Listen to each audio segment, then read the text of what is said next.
Welcome back, everyone, to ThirdStreet Reactions. I'm Zach. Shane. We're back with Attack on Titan, Season 3, Episode 8. Do you remember what happened last time? Yeah, we had Brett join us, who also edits these Attack on Titan videos. We appreciate you, Brett. Guys, say hi to him in the comments. Brett. Dude, it was... I mean, I know what happens, but I'm still really excited because it's an epic battle. We got a lot of, I think, revelations. Well, at the end of it, that fucking Rod Rice, what's that his name? We have the story. Licked the fucking spinal fluid there on the ground. Yep. He's like, yeah. Like fucking Bill Dotrieve eating that fucking hamburger pizza. King of the Hill. Brad, if you can find that, it's Bill Dotrieve. He's eating a cheeseburger and a pickle comes out and he goes like this with his tongue. It zooms in on his mouth. It shows his tongue, grab the pickle, put it in. It's just, it's made this to show the character be kind of disgusting and... what's the word I'm looking for? Gluttonous. Slovenly. But anyway, he took that, and then he also said, but prior to this, there's a reason he cannot take the dosage. He can't turn into a Titan. And they don't tell you why, but then evidently they're showing us why. Because it didn't really look like a normal Titan was coming out of that. It had these big spinal column-looking tendrils. Yeah. He also ingested it, too. Oh, yeah. So, I can't remember the reason. But I remember, maybe there's an answer that I'm unsure of. People do debate why, you'll see the extents, the effects of him doing that, but you already knew by looking at it, it seemed a little different. Yeah. So people have speculated when I reacted to it that it might be because he licked it. We also had, Kenny have kind of a cool moment. Oh, because for one, you find out that he wanted that Titan ability. Yeah. They found out he couldn't have it. We couldn't control it the way that the Rice family can. So once he found that out, he got pissed. And he goes up and he sets Eren free. Well, I like when I can see some nobility with my villains. Well, so I like a good code with a villain. Yeah. I don't want to... I mean, there's great villains that have no fucking code. Yeah, great. Yeah, but... Like the Emperor, for one thing. The Emperor, Heath Ledger... Well, any Joker, probably, but Heath Ledger's Joker. Yeah. Especially Colonel Tavington. There's men without codes that are just fucking horrible people. Yeah. But there's great villains that have fucking codes. Bill the Butcher. Bud's my favorite. Yeah. Fucking Bill the Butcher is a great example. Yeah. They have a code. I always like Kenny just because he's cool, but I think him wanting them to fight it out fair and square, I admired that personally. No. But, Historia, I kind of had gripes with, like, she flip-flopped a little bit, I think all in like a 5-minute period. Yeah. But I'm glad she decided to, like, I'm not going to do this. I'm going to do what I want to do. Well, Kenny walked in and told her, he's going to have you eat him. Yeah. Because she argued with him about that, right? She said she would do it at first. Yeah. But then she found out because when Rod started going on about godhood and all this other shit.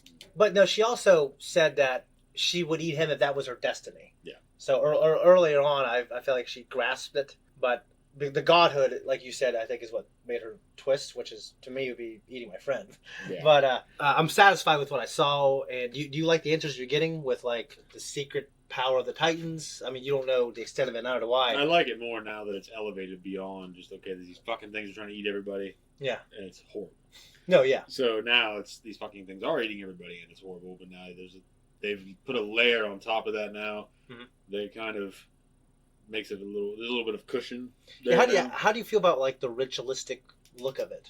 I think it's horrible, but I think it's cool. Well, it's horrible, yeah, but it's cool in the sense that, like I said, it adds these layers on top of the fundamental idea of, the horror of the scenario, that they have this ritualistic ceremony and tradition of passing these things down. They went back into Rod Rice's family, and what was the eldest sister's name? Frida, who, she seemed just like a great person. Oh, and then we found out also that Gresha, that he had a Titan ability.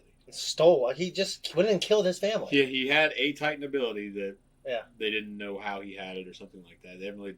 Yeah, the story hasn't revealed it yet. Yeah, they haven't really shown what went on there, but it looked a lot to me like Eren's Titan form because of the pointy ears.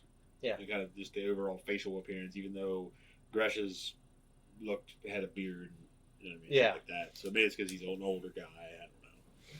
No, you're not wrong. And big bushy chest hair. So I think I didn't push back, but I was unsure precisely who had who. I'm 95% sure that you're right about Grisha had the Titan that we see Eren have. Yeah. Then you also find out that he turned Eren into a Titan to have him eat Grisha. Yeah. To get Grisha's ability. Yeah. So, but Grisha, he also passed on both Titans. The coordinate. Yeah. Yeah. So what's I know her Titan isn't called the coordinate. It's called something else, but it's... Well, they call it something else. There's an ability... They said it's something else last time, too. I don't know what the fuck it's written down in here. But yeah, there's an ability to... Oh, no, that's what it was. They had the founding Titan. Yeah. But I guess we had a debate over whether or not that's what that was, or if that was just the original Titan that dispensed all these abilities to the others. I don't know. I mean, there's just many more answers coming. I don't think we've got a quarter of them. I'm looking forward to it. And people have been saying, God, Shane, you're spoiling everything.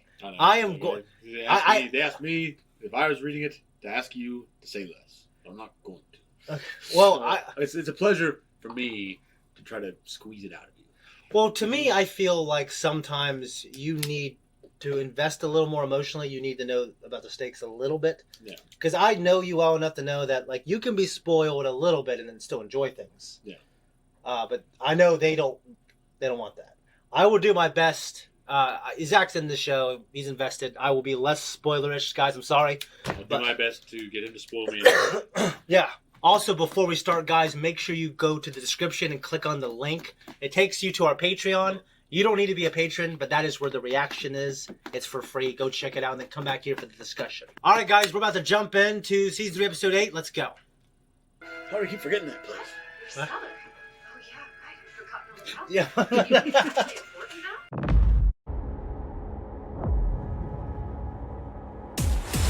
What do you think, man? It wasn't like a million answers. There's some verification. That was a really cool episode, though. I want to say that Historia's voice actress is the woman that played Winry in Brotherhood, but I'm not positive. She's the one who makes the armor stuff, right? Automail. Automail, yeah. Yep. Okay. Mentioned that Ackerman, how he kind of noticed when the blonde chick, I think she was in danger. Yeah, she was going somewhere. He's like, "No, get out of here!" Like he actually cared about his people. Yeah, he cared about his people. So he has a code, and he has a way about him. Because you remember what he said about when Rod was saying shit about his brother Winry. Mm-hmm. He didn't want him disrespecting him. Oru. Oh yeah, Ori. You said Winry. Yeah, I don't know why I said Winry. Ori. Yeah, I just was talking about Winry. Yeah. All right. And then Aaron caving under pressure. Yeah, I love Aaron, but like when he has those moments, it's ucky to watch. It's rough to watch for a character that you like. Yeah. But at the same time, though, he's got, like you said, a lot of pressure on him. He does, and his reasons are normally noble. It might be, and I'm not. I like Aaron's voice actor, but those scenes, it's hard. I think it's hard for me to watch any man go through that. Japanese, American, anything, just have a crying, whining thing. It's just, I understand. Yeah, it's just. The underground caverns look like they extended pretty far beyond the rice estate. No, yeah, it looked like it goes pretty far. I'm not sure how far, but the fact that it was made with the hardened ability too was pretty cool. Yeah. And it looked like, I mean, there was some kind of potion that Rod had that enabled Aaron, and I don't really understand this, he can now to use a hardened ability better. Or use it that accelerated or something. Yeah, I don't really know what it does, but in terms of will he be able to do it from here on out, I guess it's to be determined. The debate over what Grisha was doing, or Grisha, whether or not it was the noble thing or the right thing. We're talking about when he killed that family. Yeah. Well, it turns out that it probably was right because if whenever the Rice family inherits this ability of the founding Titan, and they repeatedly just keep letting people be killed by Titans, and like the status quo is maintained. Yeah, that's absolute bullshit. I agree. It's one of those things to where, like, I think it is. If that's true, you have to. It's like you still have to commit like probably a pretty evil act to do something that might better the history of the rest of humanity. Yeah. Because I'm sure Frida was pretty determined that she was going to break the will of the king, and then she becomes the founding Titan. Except when she got it. And so it might not be her fault. She might not be able to choose that. Yeah. And then the other children who are just children, they don't know anything. Well, I know the whole idea, I think, was that because they're potentially inheritors. Yeah, they're potential inheritors. Yeah. It's just like killing baby Hitler, which, might be the right thing to do if we had the chance. For me, the only example, the main example that keeps popping into my mind was the Tsar's family.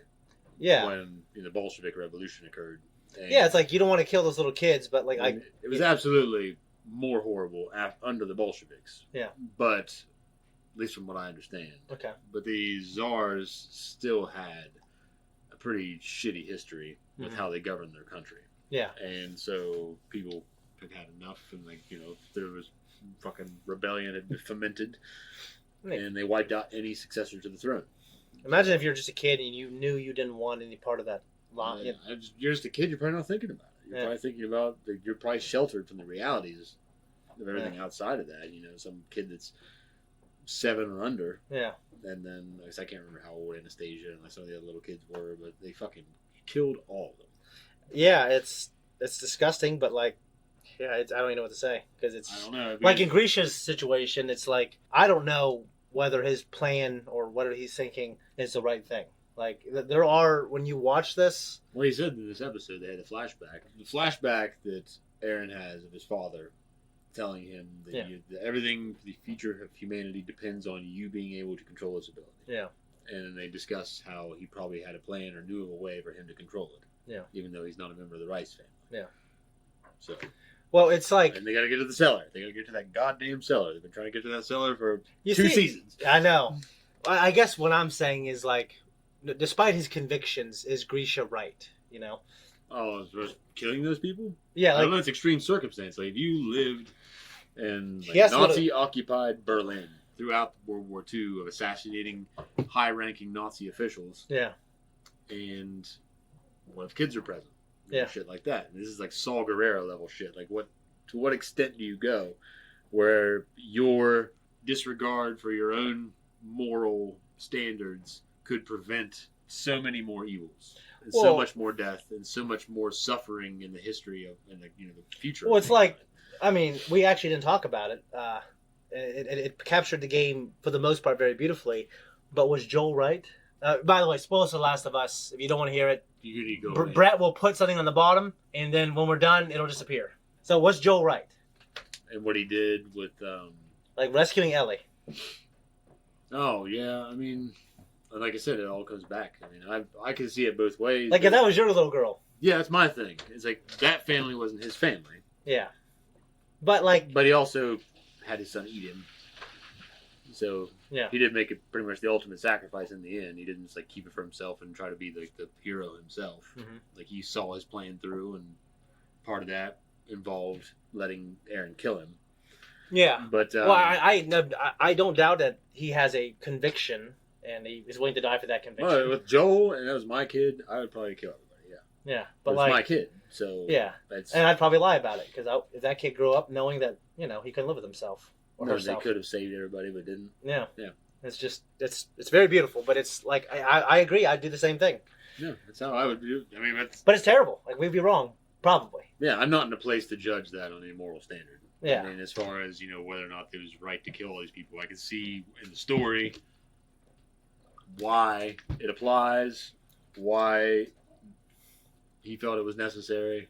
Every time I have that discussion, the people who have kids, they all okay, I would have done the same thing.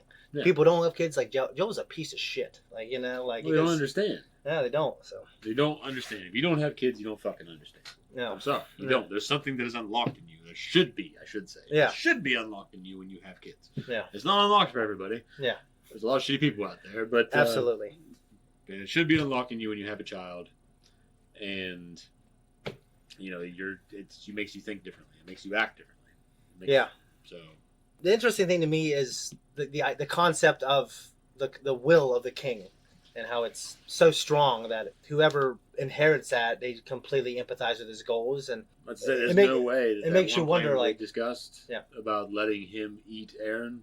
It wouldn't fucking work or Historia either. It would just be back to square one, especially if they erased everybody's memories.